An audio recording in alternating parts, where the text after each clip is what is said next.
자, 오늘 하나님 말씀, 오늘 특별히 하나님의 큰일이란 그 책을 같이 살펴보고 있지요. 첫째 시간에 뭘 살펴보았어요? 최고선. 최고선은 하나님이시다. 우리가 추구해야 할 최고선이신 그 하나님의 영광을 위해 사는 것이 인생의 가장 큰 행복이다.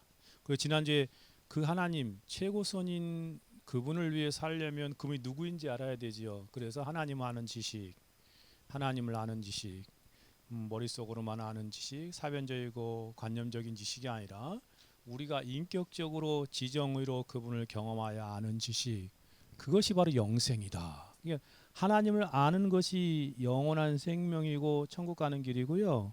하나님을 모르는 것이 영멸이고 지옥 가는 길이에요. 그게 성경에서 가르치는 그러한 놀라운 진리이다. 오늘은 하나님의 큰일 세 번째 시간인데요. 그 하나님이 하신 일들 가운데 일반 계시를 같이 한번 살펴볼 것입니다. 일반 계시 처음 들어보나요? 일반 계시. 아마 하나님이 계시가 있는데 계시는 하나님이 이렇게 자신을 이렇게 드러내 보여주시는 거잖아요. 알려주시는 거. 근데 그 일반 계시가 있고 특별 계시가 있습니다. 일반 계시는 이 세상의 자연을 통해서 알려주시는 그러한 지식을 말하는 것입니다. 하나님 말씀 같이 읽고 같이 오늘 내용을 이 교리를 생각해 보겠습니다. 자연과 역사 속에 나타난 하나님의 영광. 시편 19편 1편 19편 1절 같이 읽어봅시다. 하늘이 하나님의 영광을 선포하고 궁창이 그 손으로 하신 일을 나타내는도다. 그렇습니다. 하늘, 하나님이 지으신 하늘, 이 스카이뿐만 아니라 유니버스, 우주까지 그 모든 것이 뭘 선포한다고요? 하나님의 영광. 정말 하나님이 어떠한 큰 영광과 나 계심을 생각하세요. 이 세상을 만든 하나님을 생각해 보면 우주만 이렇게 쫙 생각해봐도 광대하지 않습니까? 어마어마한 하나님의 영광. 그것을 만드신 분은 얼마나 크겠어요. 생각해 보세요. 이 우주보다 크시니까 우주를 만들겠지요.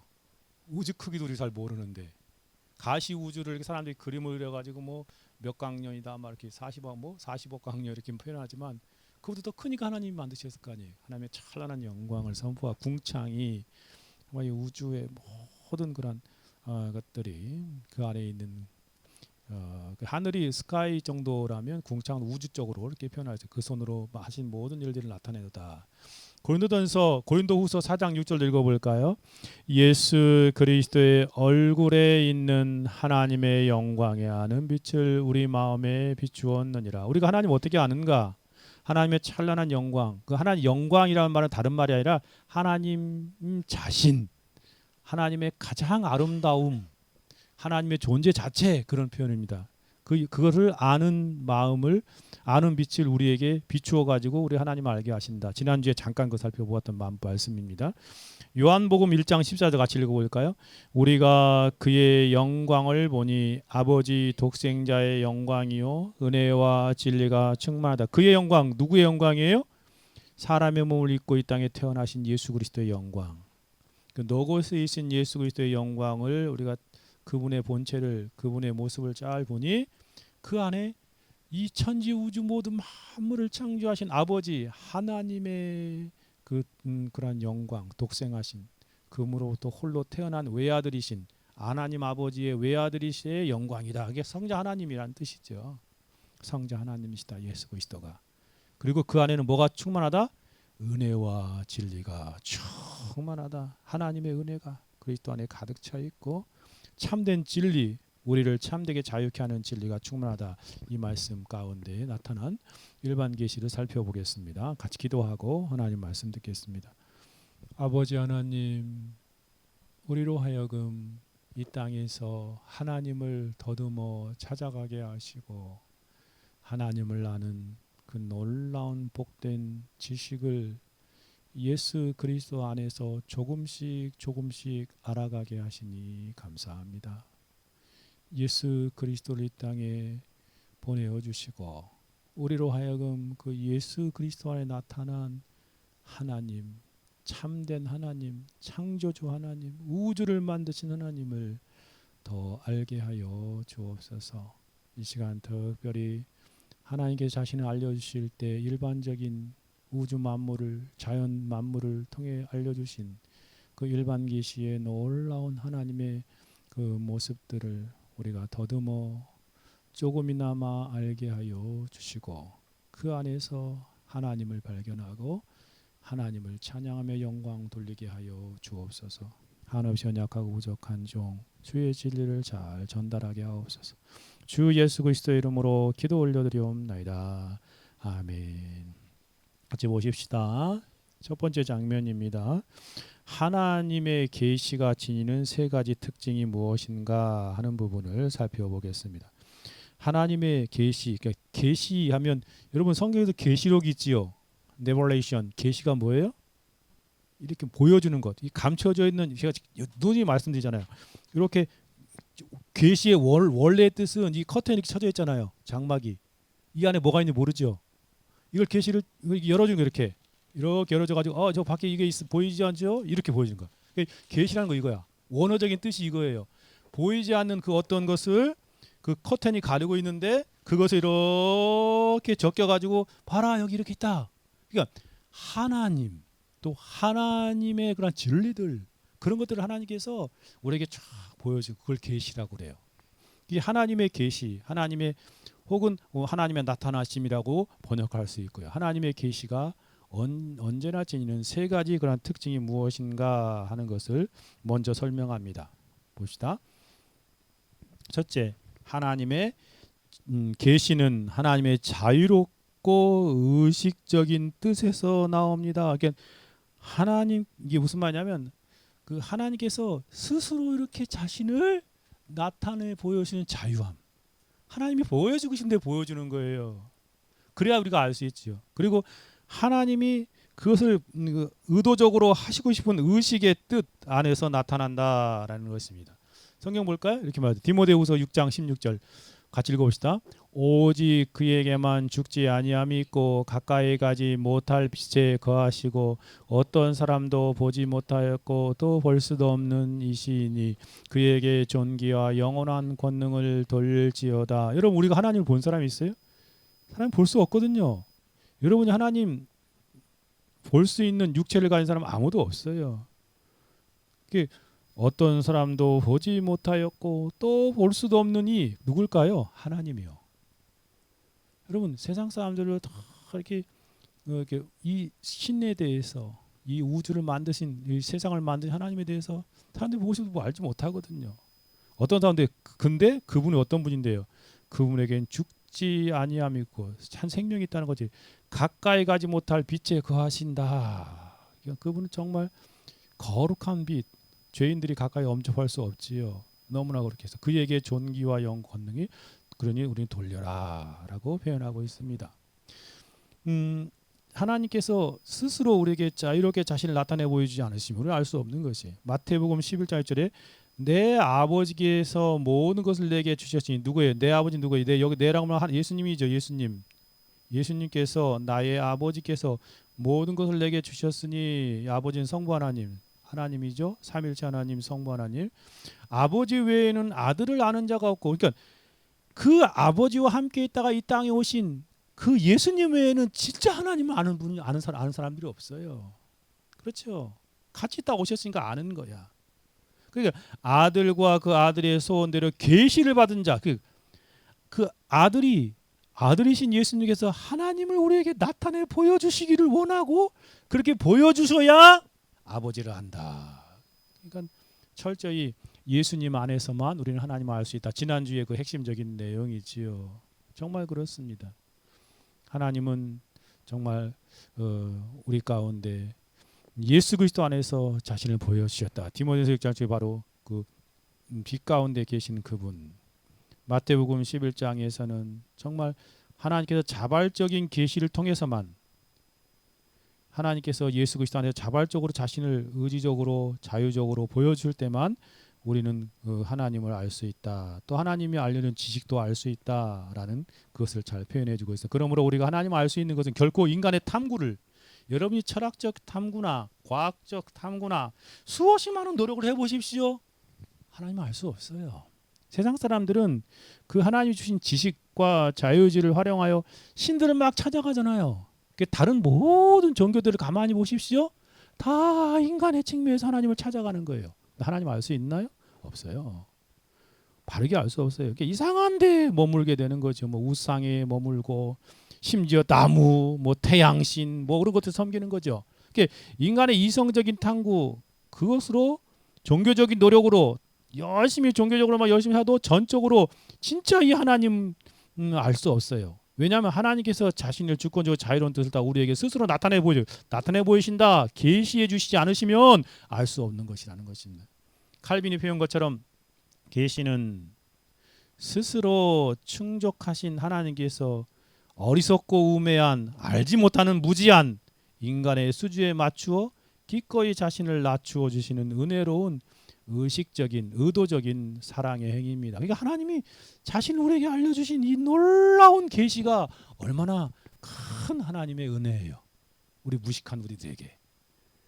이게 첫 번째가 바로 하나님께서 자신을 나타내 보이시는데 하나님의 자유롭고 하나님의 쉽게 말해서 하나님 마음대로 하나님의 뜻대로 하나님 자유로 우리에게 알려주실 때 알 수 있다라는 것입니다. 이것을 다른 말로 두 번째 항목에서 뭐라고 말하냐면 이렇게 표현하는 거예요. 왜 이게 또 나와요? 이거 그대로 앞으로 설명한 것입니다. 그래 두 번째 가볼까요? 이제 두 번째는 하나님의 이걸 뭐라고 그래요? 하나님의 자기 계시. 하나님께서 스스로 의식적으로 자기를 나타내 보여주심, 드러내 보여주심. 그래서 모든 계시는 하나님의 자신이 근원이며 내용이다. 단순히 정보를 전달할 정도가 아니라 자신이 진짜 누구인지 창조주로 나아가게 하는 그러한 지식이다. 자기 계시다. 자기 계시란 자기를 나타내 주시는 하나님의 스스로 자기 계시다라고 그렇게 표현한 것입니다. 보십시오. 같이 한번 읽어볼까요? 요한복음 17장 6절 같이 읽어봅시다. 세상 중에서 내게 주신 자들에게 내가 아버지의 이름으로 나타내었나이다. 그들은 아버지의 것이었는데 내게 주셨으며 그들은 아버지의 말씀을 지키나이다. 내가 아버지의 이름으로 하나님의 이름으로 나타내었습니다. 라고 말하지요. 근데 원래 그 아버지가 지으셨기 때문에 아버지 거죠. 이 세상 모든 건 세상을 만드신 분이 하나님이 주인이에요. 그런데 그것을 예수 그리스도에게 이렇게 주셨는데 그것은 바로 그들은 아버지의 말씀을 그래서 지킨다. 택하신 받은 사람들의 그런 모습을 설명하십니다. 요한복음 11장 18절도 본래 하나님을 본 사람이 없으되 한 사람도 없어요. 아버지의 품속에 있는 독생하신 하나님. 그러니까 우리가 어떻게 하나님을 보는가 지난주에 이어서 보니까 아버지의 품속에 있는 독생한 하나님이 누굴까요? 독생, 외아들, 그러니까 외아들. 홀로 독자, 날생이니까 외아들이죠. 외아들이신 하나님, 예수님이에요. 예수님. 예수 그리스도.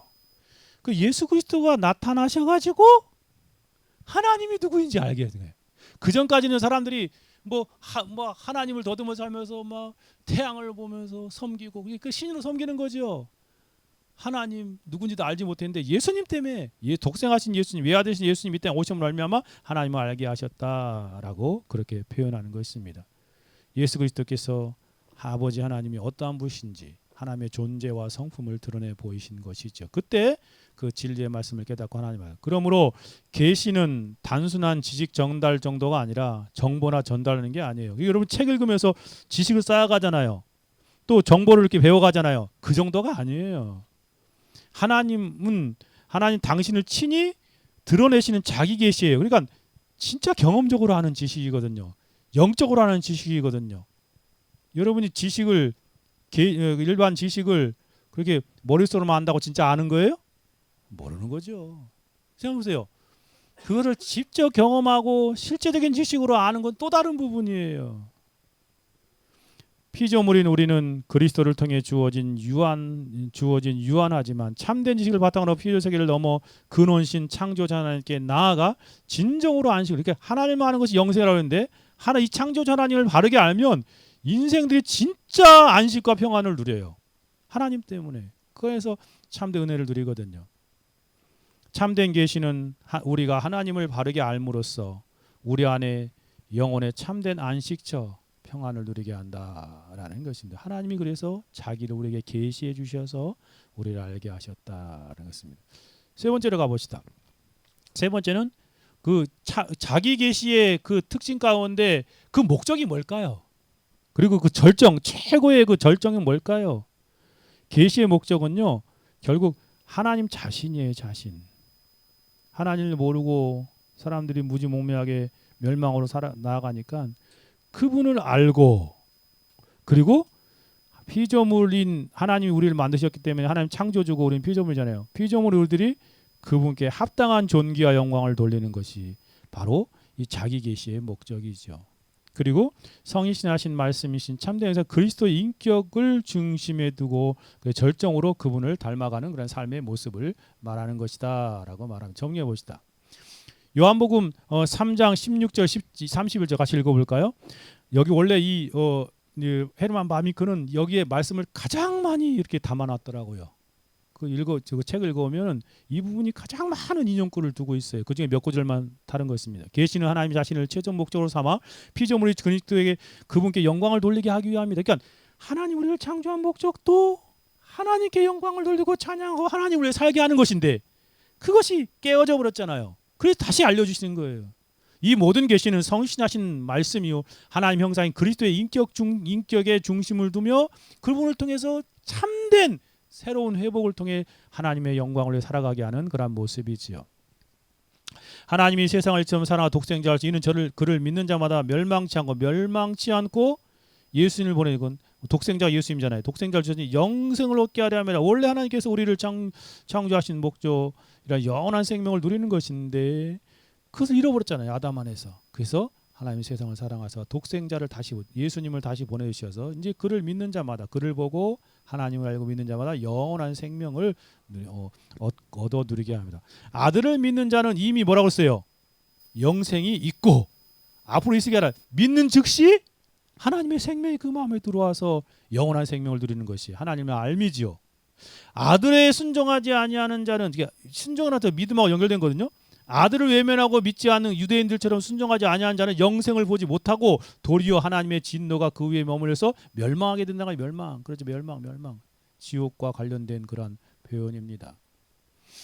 예수께서 이랬을 때 한 번은 이제 제자들이 그랬어요. 아니 나를 우리에게 열두 제자를 따라서 예수님 제자들이 예수님에게 하나님 우리에게 보여주십시오라고 그렇게 말하니까 뭐라 그래요? 예수님이 특히 빌립이 물어봤을 때 빌립아 내가 이렇게 오래 너희와 함께 있을 때 한 3년 동안 같이 계셨잖아요. 내가 나를 알지 못하느냐. 그 다음에 뭐라고 하면 같이 읽어봅시다. 나를 본 자는 아버지를 보았거늘 어찌하여 아버지를 보이라 하느냐. 여기 나는 누구예요? 예수님이죠. 아버지는 누구예요? 하나님이잖아요. 보이지 않는 하나님. 그러니까 예수 그리스도 안에 있는 그 하나님의 인격과 그 영광을 우리가 보고 그 아버지를 안다. 고린도후서 4장 6절은 바로 그 말씀입니다. 어두운 데서 빛이 빛이라 말씀하시던 그 하나님께서 여러분 창세기 1장 1절에 뭐라고 그랬어요? 제일 처음에 예수님이 세상을 창조할 때 창조한 게 뭐죠? 빛이 있으라 라고 그랬죠. 그랬더니 이 우주 안에 그 빛이 쫙 비춰가지고 창조가 시작되는 그 어두운 가운데서 흑암 가운데서 하나님 빛이 있으라고 말씀하셨은 그 하나님이 세상을 창조했잖아요. 그 하나님이 이제는 예수 그리스도의 얼굴 안에 있는 하나님의 영광을 하는 빛이 우리의 마음에 비쳤느니라. 그러니까 예수 그리스도를 땅에 보내주셔가지고 우리로 예수를 친히 보게 하셨잖아요. 만지게 하셨잖아요. 예수님을 통해 전해진 말씀을 듣게 이 성경으로 예수님 말씀이잖아요. 그 말씀을 듣게 하심으로 그 안에 있는 하나님이 누구이신지 하나님의 영광을 알게 하셨다는 거예요. 여기 불을 다 꺼버리면 깜깜해서 아무것도 안 보이잖아요. 그때 불을 쫙 비치면 모든 것이 보이는 것처럼 그 예수 그리스도 그분이 땅에 오셔서 말씀을 전함으로 마치 그것이 빛과 같이 역할이 돼요. 말씀이 빛이잖아요. 그 말씀을 통해서 하나님이 누구인지 하나님의 영광 그 하나님 자신이 누구인지 아는 그런 빛을 우리 마음에 주셔서 하나님 이런 분이구나 라고 알게 되어서 어둠의 일을 벗는 거죠. 왜 사람들이 어둠 가운데 살아가나요? 하나님 모르니까 어둠 가운데 사는 거예요. 그렇죠. 어둠이란 말은 다르게 말하면 죄 짓는 거지요. 왜 그렇게 살아가나요? 그 근본 원인은 바로 하나님을 알지 못해서 그래요. 하나님을 진짜 아는 사람은 하나님의 그러한 빛 가운데 살아가는 것이지요. 그것을 설명하다. 그러므로 모든 계시는 단순한 그런 구원 정보를 전달하는 데 그치잖아요.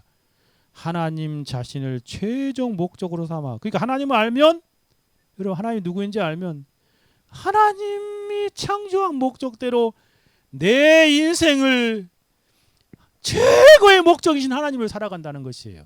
여러분 인생은 자신이 최고로 중요하다고 생각하는 걸 살아가잖아요. 여러분 우리는 공부하는 것도 최고 목적은 아니에요. 그렇죠. 공부하는 게 뭐 최고 목적, 그거 힘든데. 돈 버는 것도 최고의 목적이 아니에요. 가만히 생각해 보세요. 어디 취직하는 거 그거 최고의 목적이 아니잖아요. 진짜 최고의 목적은 하나님을 알고 하나님 창조의 목적대로 하나님을 위해 사는 것이에요. 그것을 가능하게 하는 분이 누구라고요? 예수 그리스도다라고 말합니다. 계시의 완성점이자 참 형상이신 하나님의 계시, 자기 계시에 그리스도를 통해 피조물 저와 여러분 하나님을 영화롭게 하고 영원한 영광을 돌리는 그러한 사람으로 이 땅을 살아가게 만든다. 하나님 계시를 주신 건 결국 무슨 말이에요? 하나님을 알게 하기 위함이라는 말이에요. 근데 그 절정 최고로 하나님 잘 알게 하는 게 누구예요? 예수 그리스도라는 말이에요. 예수 그리스도. 그러니까 하나님의 자기 계시의 특징은 예수 그리스도 안에서 하나님을 알고 하나님 영광을 살게 하는 것이다라고 말하는 것입니다. 두 번째 질문으로 가봅시다. 계시는 두 가지 종류가 있다고 그랬죠. 첫째 무슨 종류? 일반 계시, 일반적인 계시. 뭐 쉽게 말해서 모든 사람에게 하나님이 자신을 알려주기 위해서 간접적인 지식이라고 말하면 좋겠어요. 간접적인 것. 근데 사람들이 그걸 특별 계시는 특별하게 하나님이 계시해 준 그런 방식이 있어요.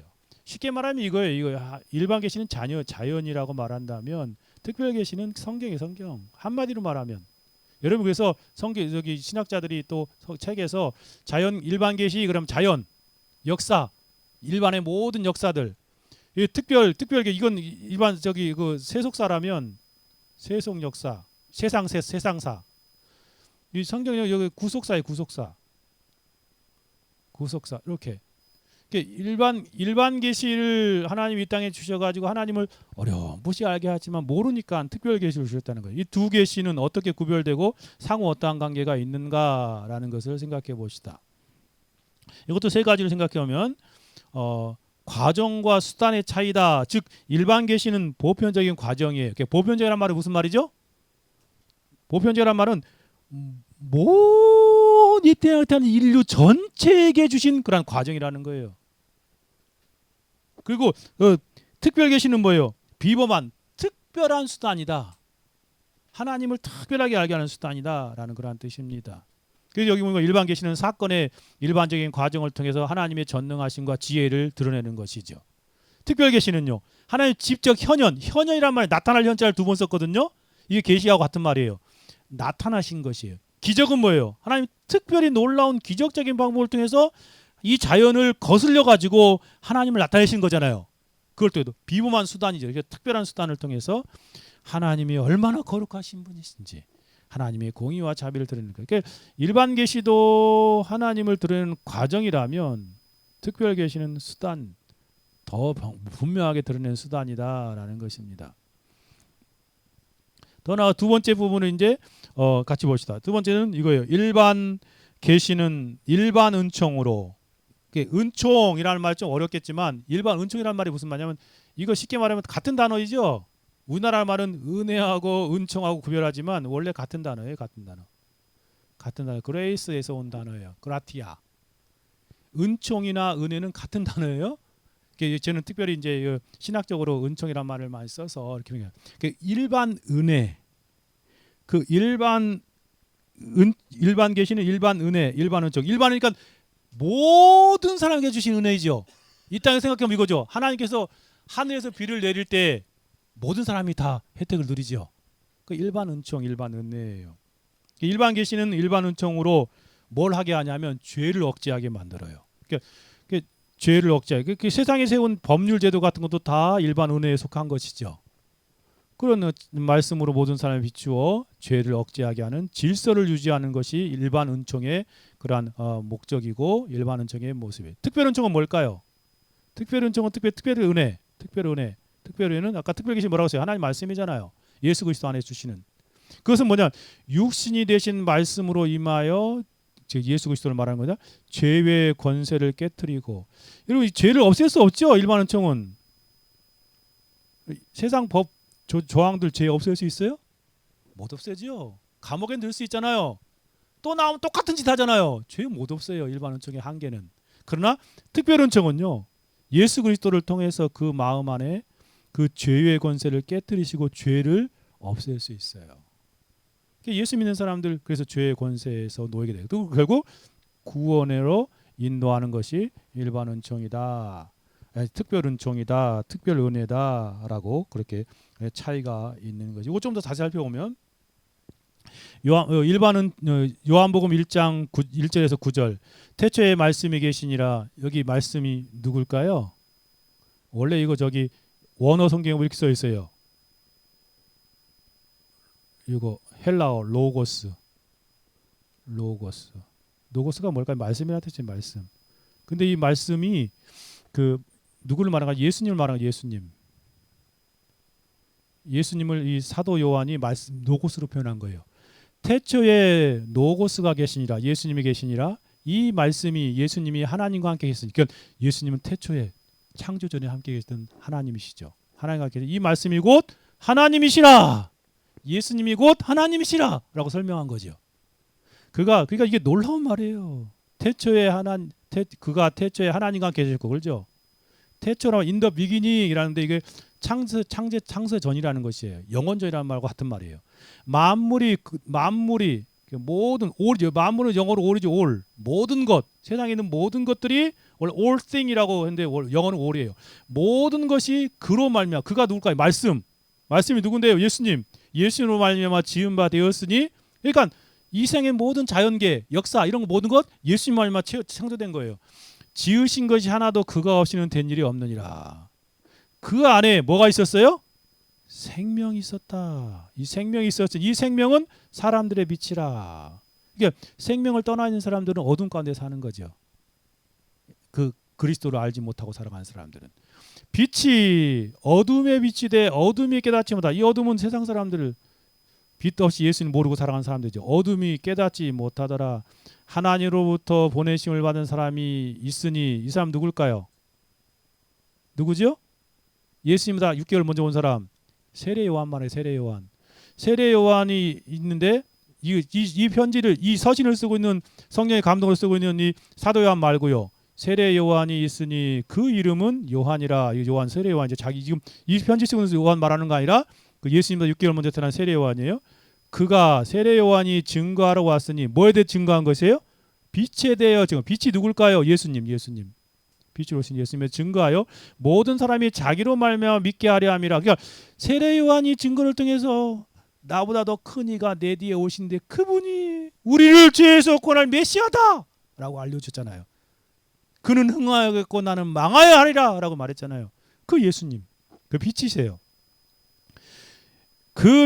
그는 이 빛이 아니요. 누구? 세례 요한은 이 빛이 아니라는 거죠. 이 빛에 대해 증언하러 온 자라. 참빛 누굴까요? 예수님. 세상에 와서 각 사람이 비치는 빛이 있었나니 그분이 바로 예수 그리스도다. 예수 그리스도 그분 안에서 그분의 빛, 그분을 알고 그분을 믿고 그분의 빛 아래 살아가는 사람은 하나님을 알고 참된 그런 구원을 누리게 된다는 것입니다.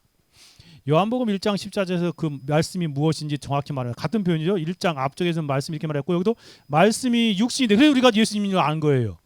노고스가 육신이 되어 오셨다. 누구예요? 예수님이요. 실제 태어났잖아요. 우리 가운데 거하시며 우리가 그 영광을 보니 아버지 독생자의 영광이요. 하나님 아버지의 외아들의 영광이요. 그게 아들 하나님, 성자 하나님이라는 것이에요. 그 안에는 은혜와 진리가 충만하더라라고 그렇게 표현하고 있지요.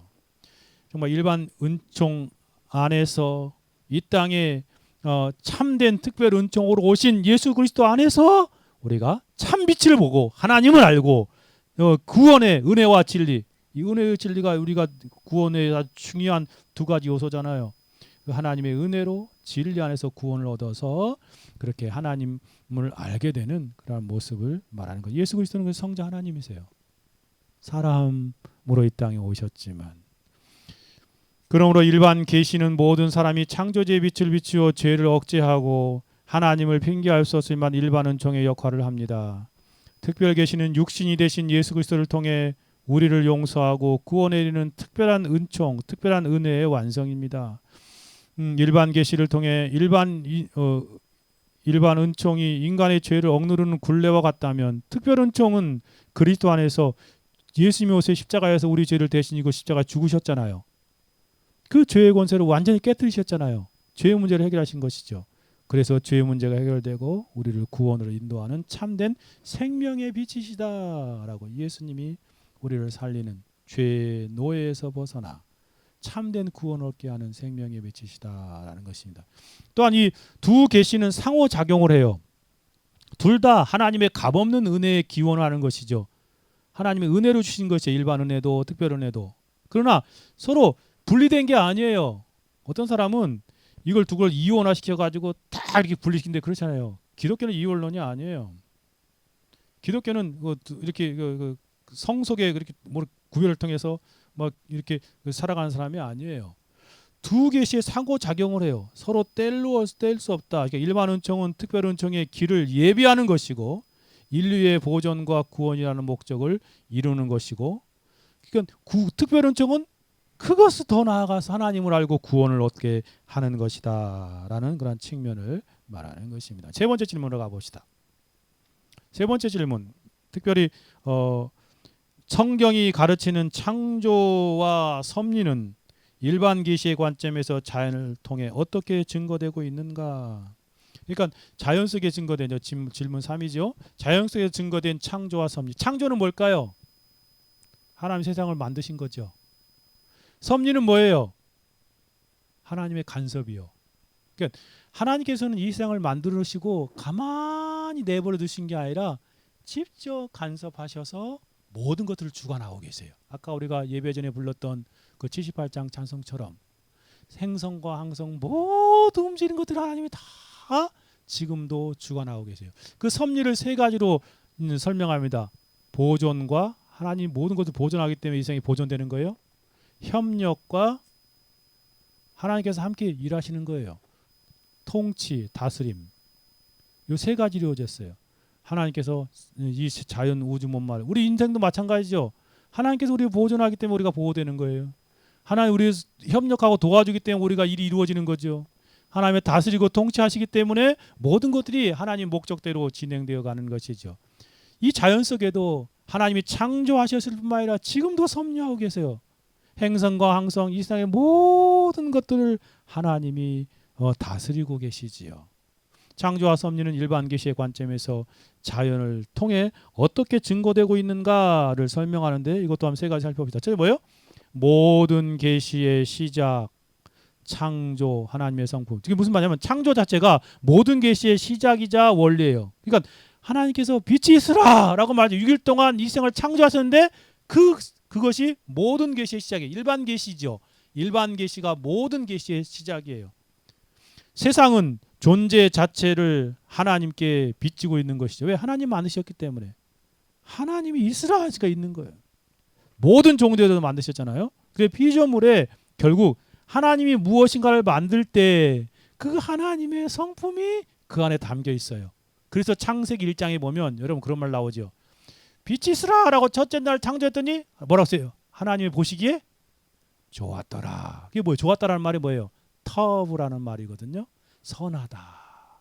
하나님의 선하신 성품이 드러난 것이 이 세상이세요. 하나님이 이 세상의 모든 만물을 선하게 창조하셨거든요. 둘째 날도 그랬죠. 예, 해와 달 이렇게 만드시 이 하늘과 땅을 만드시고 나서 보시기에 좋았더라 그러잖아요. 6일 동안 인간까지 창조하신 데 보시기에 좋았더라라고 말하는 그 선하신 성품이 드러나는 것이죠.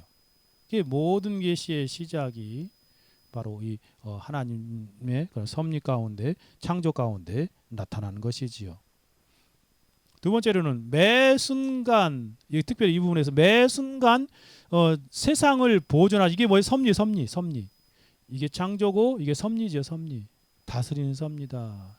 하늘을 초월해 가면서 이 모든 것에 편만하게 능력을 나타내시는 피조물 안에 거하고 계시지요. 칼빈의 강조처럼 우주의 모든 호흡과 움직임은 단순한 창조 현상이 아니라 다스리시는 섭리의 역사다. 하나님이 다스리고 계시기 때문에. 여러분 이상하지 않아요? 여러분 그 우주가 허허벌판 공간이잖아. 아무것도 없잖아요. 그렇죠? 공간이에요, 공간. 근데 어떻게 그 태양이 떠 있습니까? 과학자들은 그런 것을 뭐 규명하기 위해서 수없이 많은 이론과 탐구를 하잖아요. 그거 왜 떠 있어요? 떨어져야 되는데. 이상하지 않아요?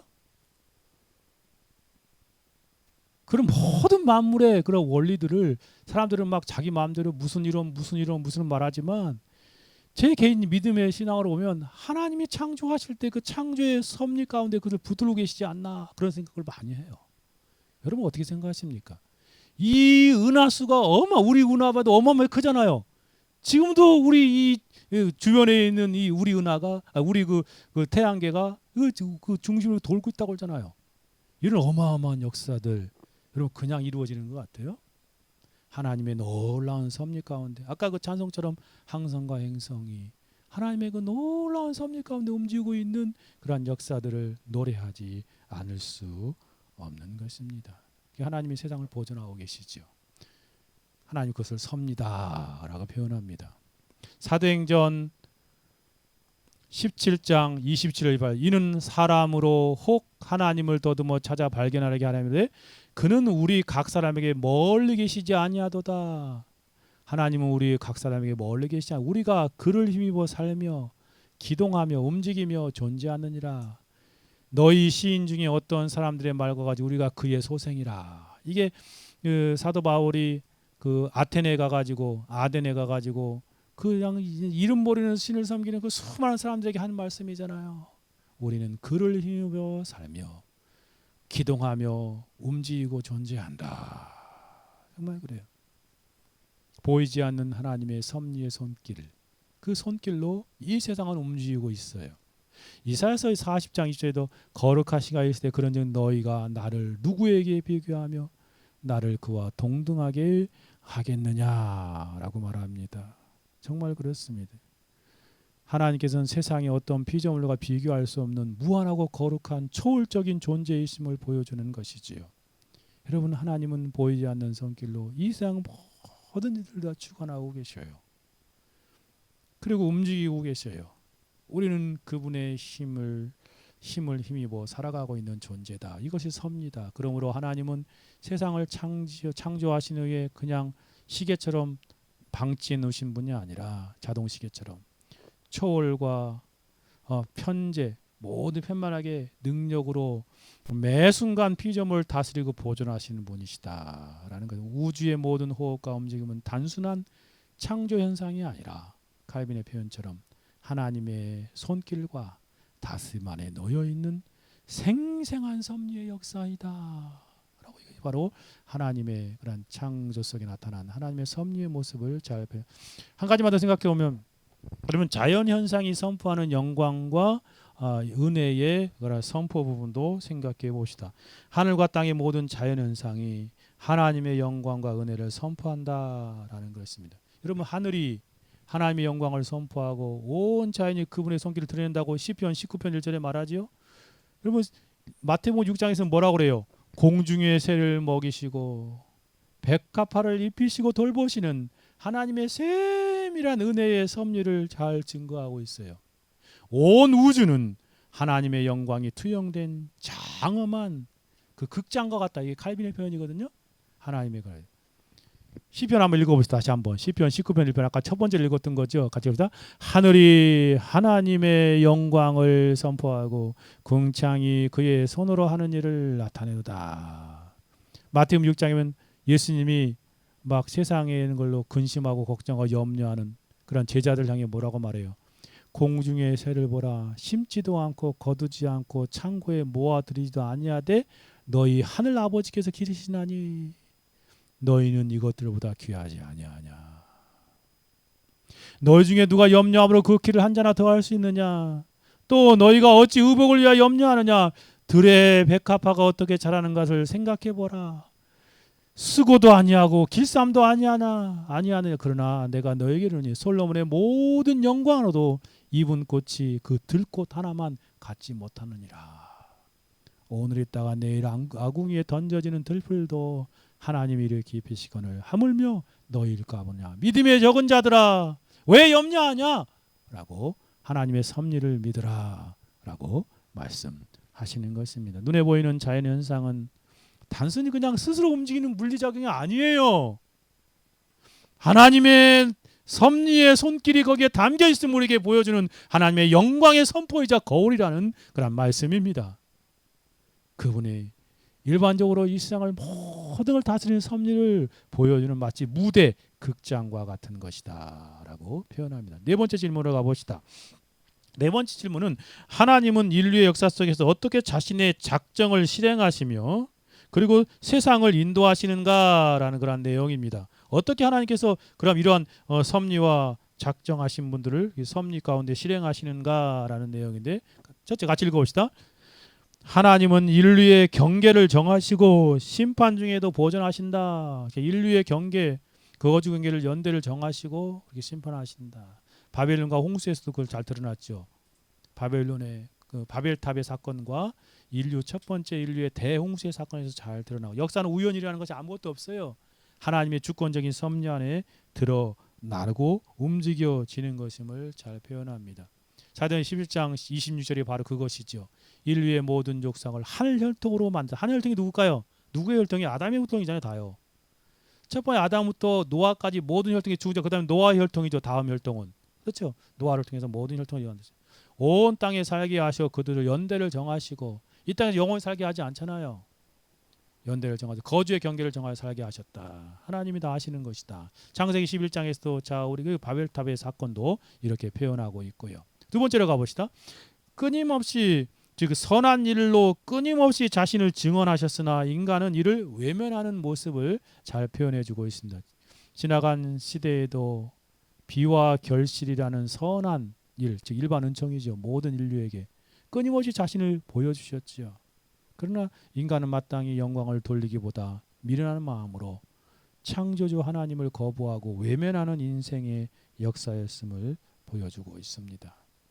사도행전 14장 16절 17절에 표현한 것처럼 하나님이 지나간 세대에는 모든 민족으로 자기 길을 가게 방임하여서 내버려 두셨으나 그러나 자기를 증언하지 아니하는 것이 아니었고 여러분에게 하늘에서 비를 내리시고 결실기에 주시는 선한 일을 하사 음식과 기쁨으로 여러분의 마음에 만족하게 하셨느니라. 하나님의 섭리의 손길이죠.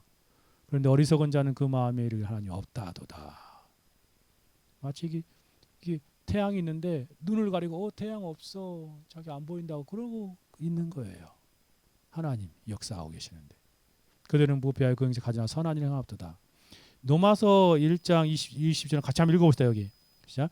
하나님을 알되 하나님을 영화롭게 하지도 아니하고 감사하지도 아니하고 오히려 그 마음이 허망해지고 미련한 마음이 일반은 중에서 하나님이 자연현상을 보면 자연이 하나 돌보는 것들 하나님을 알아야 마땅하잖아요. 근데 하나님을 알지 않아요. 눈 가리고 다른 신을 쫓는 것이지요. 그게 뭐 이상한 자연 뭐 진화론 그런 것들을 만들어 가지고 무시해 버리는 거죠.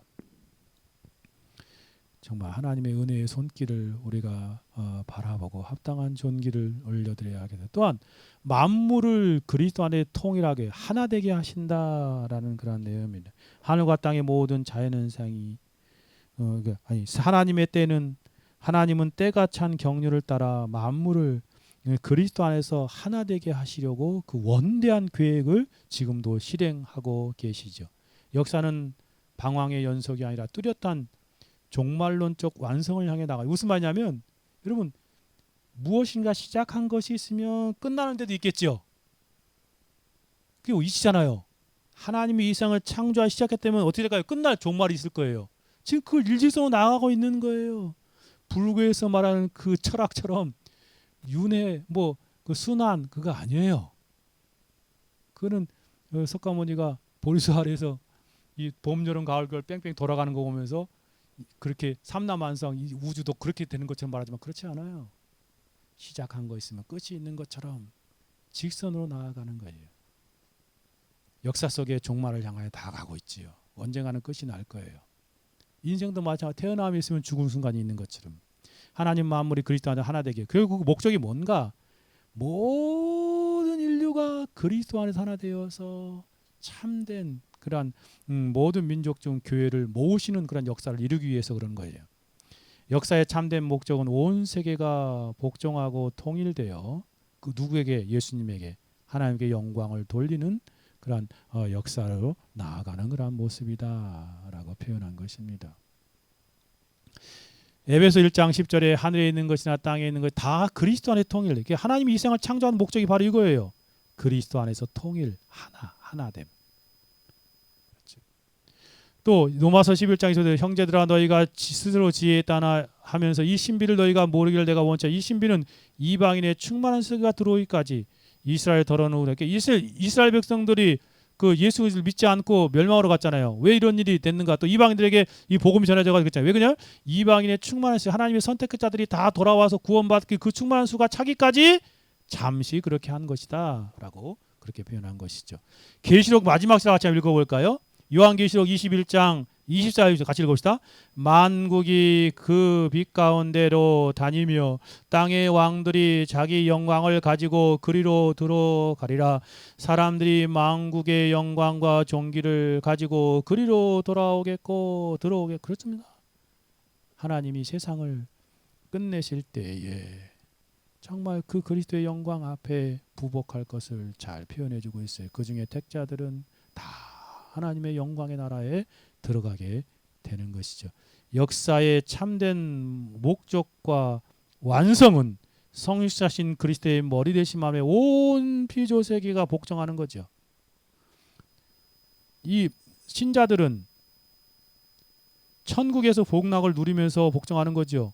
불신자들은 지옥에서 그 형벌을 받으며 하나님의 영광을 드러내는 거예요.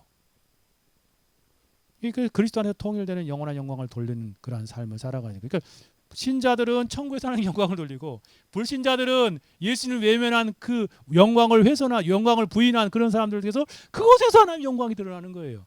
정말 그래요.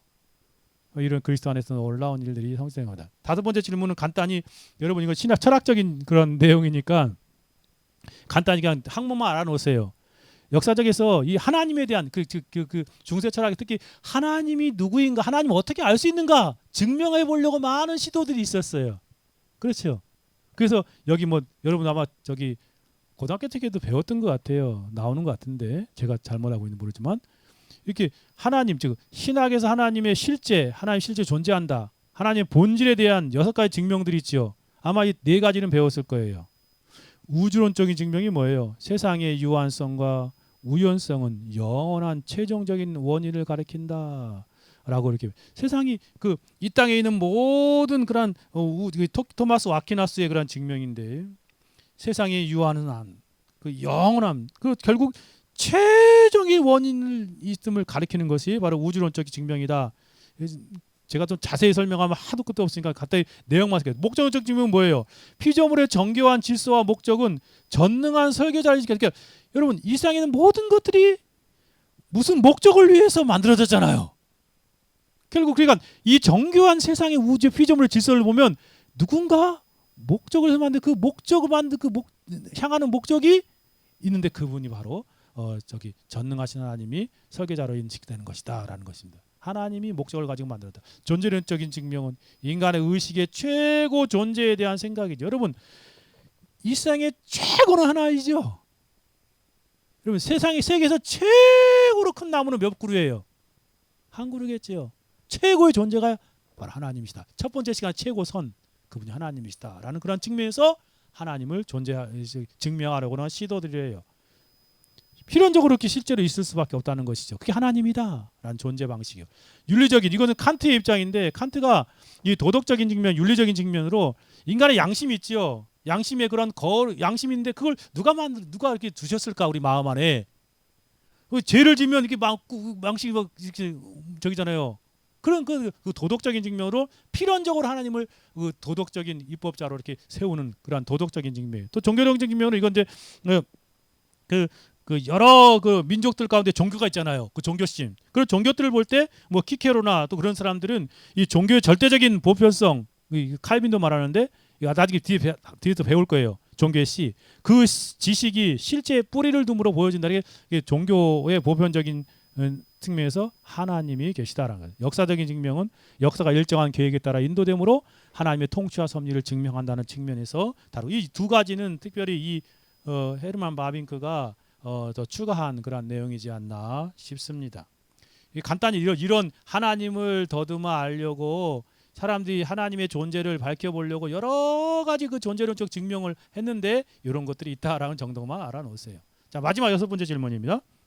인간의 내면에 주어진 계시, 두 가지 계시기 때문에 일반 계시와 특별 계시뿐만 아니라 그것이 받아들인 인간 내면에 주신 그런 계시는 신성에 대한 감각, 즉 종교의 씨앗은 어떤 존재? 그러니까 이게 칼빈이 우리 가운데 기독교 강해에서 잘 가르쳐주고 성경에 있는 근거를 통해서 하나님이 주신 내면적인 계시, 종교의 씨앗으로 말하는 건데요.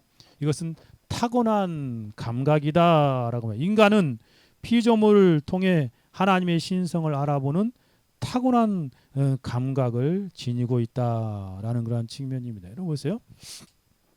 하나님의 형상대로 우리는 지음을 받았잖아요. 모든 동물과 다른 측면에서 하나님께서 자신의 형상대로 모양대로 사람을 만들자라고 말씀하셨잖아요. 그래서 우리 안에 하나님의 형상이 있어요. 근데 죄로 말미암아 파괴되었지요. 그래도 여전히 남겨져 있는 형상이 있지요. 피조물을 통해 하나님의 영원한 신성과 능력 알아보는 그것을 내적인 감각을 지닌다라고 표현해요. 창세기 1장 20절에 말하죠. 같이 읽어봅시다. 하나님이 이르시되 우리의 형상을 따라, 여기 우리가 누굴까요? 천사 말 아는 거 아니에요? 삼위일체 하나님이에요. 삼위일체 하나님. 한 분이신데 복수로 삼위가 이렇게 협약하며 표현한 거예요. 우리의 모양대로 이렇게 하나님의 형상과 우리, 여러분 이거 우리 보이는 육체를 말하는 게 아니에요. 하나님 우리처럼 육체를 이렇게 생겼다는 거 아니에요. 영적인 측면이에요. 형상과 모양을 따라 우리 각 사람을 만들고 우리가 사람을 만들고 그들을 바다의 물고기와 5일 동안 창조하셨잖아요. 6일 앞부분까지. 그 모든 것들을 어떻게 해요?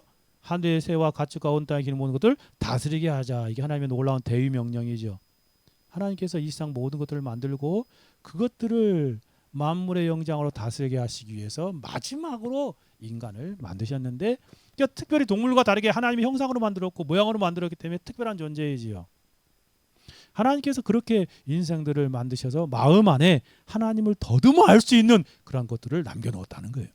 사도행전 10장 28절에서 그 말을 한 거예요. 우리가 그를 힘입어 살며 기동하는 존재, 너희 시인 중에 어떤 사람의 말과 같이 우리가 그의 소생이라.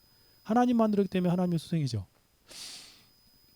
그러나 자기 일 증언하지 아니한 것이 아니니 곧 여러분에게 하늘로부터 비를 내리시며 하나님께서 결실을 주신 선한 일을 하사 음식과 기쁨으로 여러 마음에 만족하게 하셨느니 하나님이 하신 것이죠.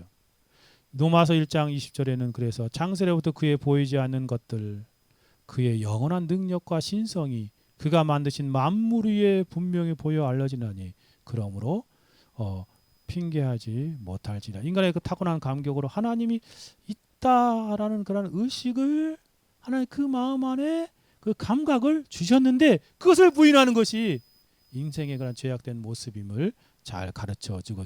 칼빈이 이것을 뭐라고 말하냐면 하나님께서 모든 인간의 마음에 신성에 대한 감각, 무슨 말이에요? 하나님에 대한 감각을 주셨다는 거예요. 그걸 종교의 씨앗을 심어 주셨다라고 말합니다. 누구도 무지함을 핑계하여 창조주가 없다라고 부인할 수 없음을 남겨두셨다라는 거. 두 번째 보면 절대자에 대한 분명한 의존감. 여러분 이게 참 의존감이요. 의존감. 다르게 말하면 우리는 믿음이라고 표현하잖아요. 믿음. 자기 존재의 핵심은 유한한 피조물로서 인격적인 지혜로는 하나님께 절대적으로 기대어 있다는 거. 그러니까 우리가 누군가를 기대어 살지요. 그래서 사람인자도 이렇게 쓰잖아요. 이렇게 사람인자도 이렇게 쓰지요. 이렇게 쓰죠.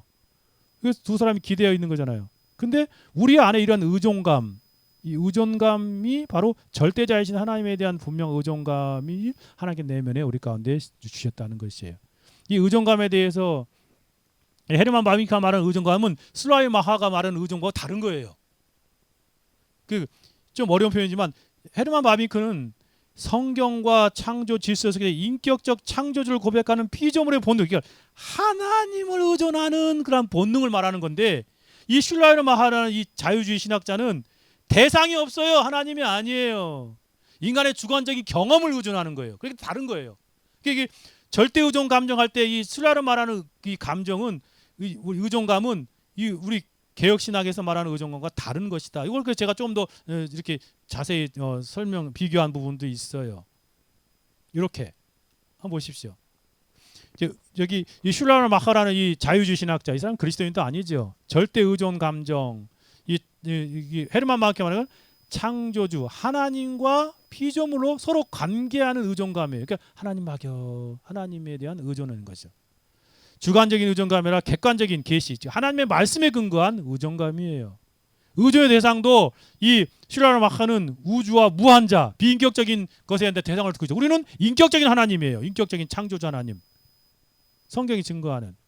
그래서 객관적인 견해와 성경 계시의 감정을 우선하지만 우리는 신성에 대한 감각, 즉 칼빈이 말한 종교의 씨앗을 바탕을 둔 인격적 지식이다라는 측면에서 우리는 하나님에 대한 의존감을 믿음이다라고 표현하는 것입니다.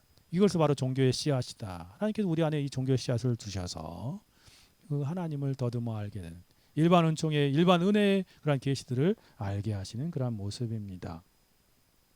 이 감각은 칼빈이 명명한 대로 종교의 씨앗으로서 하나님을 경배하고 예배하게 하기 위함이다라는 것입니다.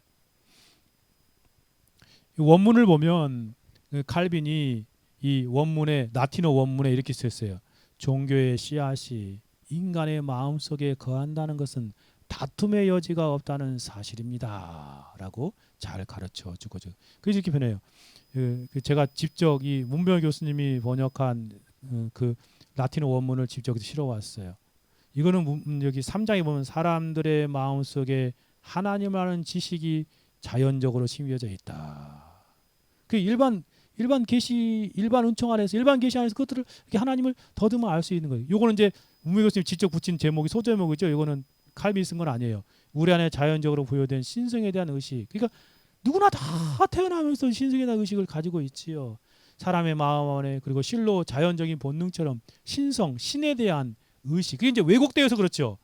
이 부패한 본성, 죄악된 본성이 하나님을 싫어해가지고 다 그게 막 다른 종교로 가죠. 또 뭐 미신으로 가지요.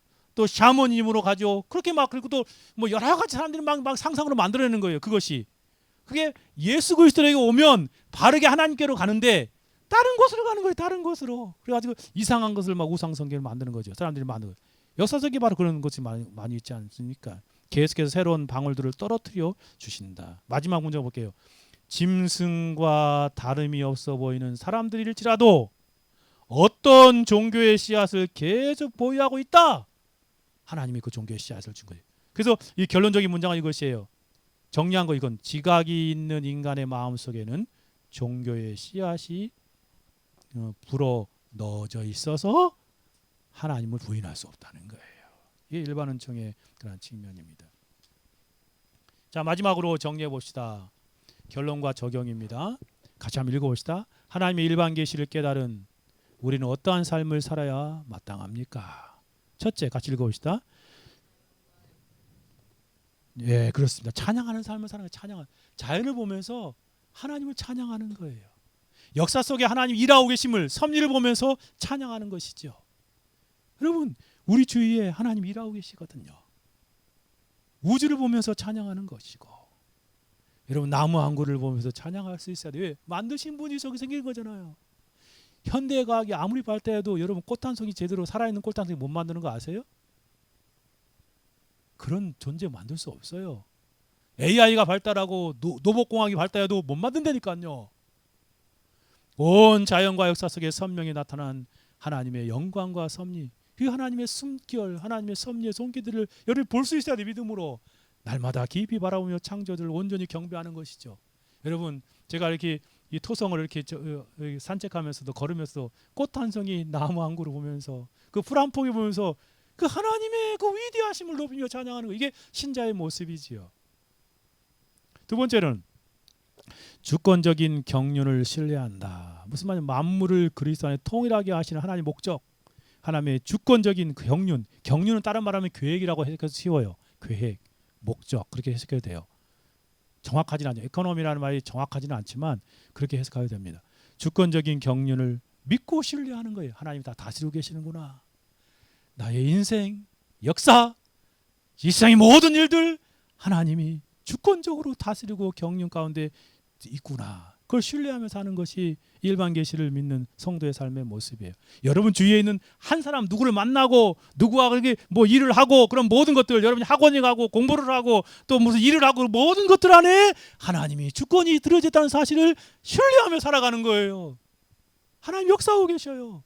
어떠한 세상의 풍파 속에서도 그 안에서 하나님을 역사의 뒤안길에 보이지 않는 손길로 하나님 움직이고 계시다는 사실을 믿을 때에 그것이 잘 되건 안 되건 하나님이 있다는 사실을 믿고 의지하며 모든 것이 협력하여 선을 이루게 하신, 터업을 이루게 하신 하나님을 바라보게 되는 거예요. 그 하나님을 신뢰하며 사십시오. 그게 믿음이 아니고 무엇입니까? 세 번째, 기쁨으로 순종하십시오. 우리의 마음에 심겨진 그 신성에 대한 감각, 종교의 씨앗이죠.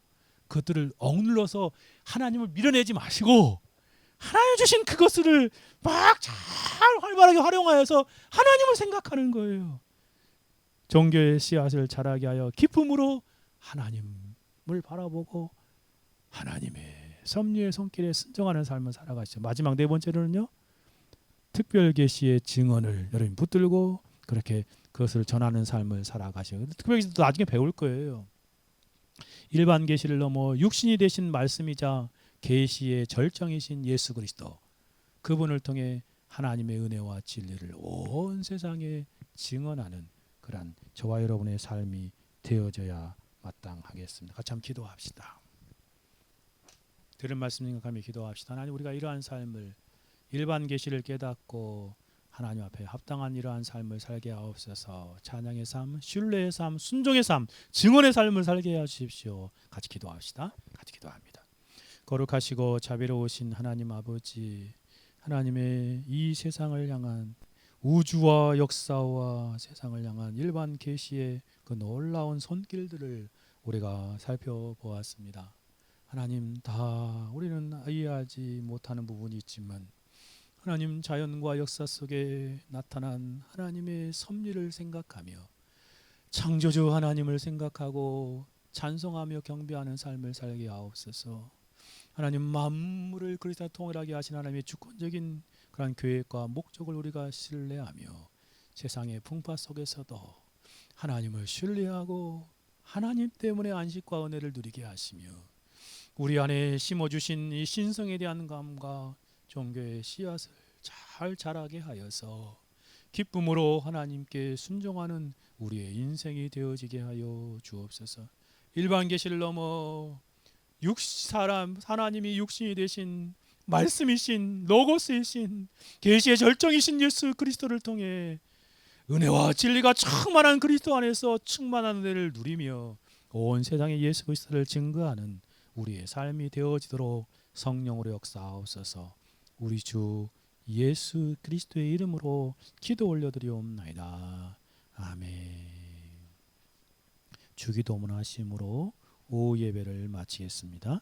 하늘에 계신 우리 아버지여, 이름이 거룩히 여김을 받으시오며 나라의 임하옵시며 뜻이 하늘에서 이룬 것 같이 땅에서도 이루어지리라. 오늘날 우리에게 일용할 양식을 주시옵고 우리가 우리에게 죄 지은 자를 사하여 준 것 같이 우리 죄를 사하여 주시옵고 우리를 시험에 들게 하지 마옵시고 다만 악에서 구하옵소서. 대개 나라와 권세와 영광이 아버지께 영원히 싸움나이다. 아멘.